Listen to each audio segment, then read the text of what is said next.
ನಮಸ್ತೆ ವೀಕ್ಷಕರೇ, ಇವತ್ತು ಅಕ್ಟೋಬರ್ ತಿಂಗಳಿನಲ್ಲಿ ಬರುವಂತಹ ವೃಶ್ಚಿಕ ರಾಶಿಯ ಫಲಾಫಲವನ್ನು ತಿಳಿದುಕೊಳ್ಳೋಣ. ರಾಶಿ ಅಧಿಪತಿ 8ರಲ್ಲಿ ಮರೆಯು ಸ್ಥಾನದಲ್ಲಿದ್ದಾನೆ. ಹೊಸ ಕೆಲಸ ಕಾರ್ಯಗಳನ್ನು ನೋಡಿ ಮಾಡುವುದು, ಗಮನಾರ್ಥವಾಗಿ ಮಾಡುವುದು ಸೂಕ್ತವಾಗಿರುತ್ತದೆ. ಅದೇ ರೀತಿ 4ನೇ ಮನೆಯ ಶನಿಯು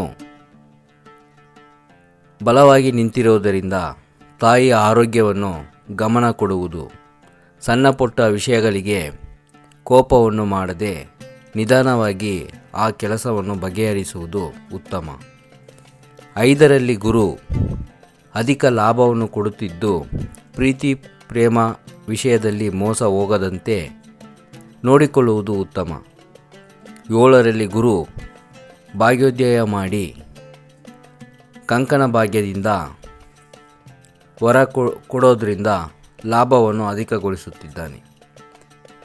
8ರಲ್ಲಿ ಕುಜ ವಾಹನ ಇನ್ನಿತರ ವೇಗದಲ್ಲಿ ಚಲಿಸುವಾಗ ನಿಧಾನವಾಗಿ ಚಲಿಸಬೇಕಾಗಿ ಕೇಳಿಕೊಳ್ಳುತ್ತೇವೆ. 10ನೇ ಮನೆಯಲ್ಲಿ ಚಂದ್ರ ಬಲವಾಗಿ ನಿಂತು ಉದ್ಯೋಗದಲ್ಲಿ ಅಧಿಕ ಲಾಭವನ್ನು ಕೊಡುತ್ತಿದ್ದಾನೆ. 11ರಲ್ಲಿ ರವಿ ಬುಧ ಕೇತು ಒಂದು ಮಿಲನದಿಂದ ಸರ್ಕಾರದಿಂದ ಲಾಭ, ಹೊಸ ಕೆಲಸ ಹಾಗೂ ವಿವಿಧ ಉದ್ಯೋಗದ ಪರೀಕ್ಷೆಗಳನ್ನು ಬರೆಯುವಂತಹ ಸಮಯವಾಗಿರುತ್ತದೆ. 12ನೇ ಮನೆಯಲ್ಲಿ ಶುಕ್ರನು ತನ್ನ ಸ್ವಂತ ಮನೆಯಲ್ಲಿ ಇರೋದರಿಂದ ಶುಭ ಕಾರ್ಯಗಳು ಹಾಗೂ ಹೊಸ ದೇವಸ್ಥಾನಗಳಿಗೆ ಹೋಗುವಂತಹ ಸಂದರ್ಭಗಳು ಜಾಸ್ತಿಯಾಗಿರುತ್ತದೆ. ಮನೆಯಲ್ಲಿ ಸಂತೋಷ, ನೆಮ್ಮದಿ, ಶಾಂತಿಯಿಂದ ಕೂಡಿರುತ್ತದೆ.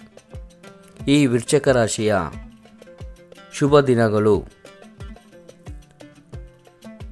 ಗುರುವಾರ ಹಾಗೂ ಮಂಗಳವಾರವಾಗಿರುತ್ತದೆ.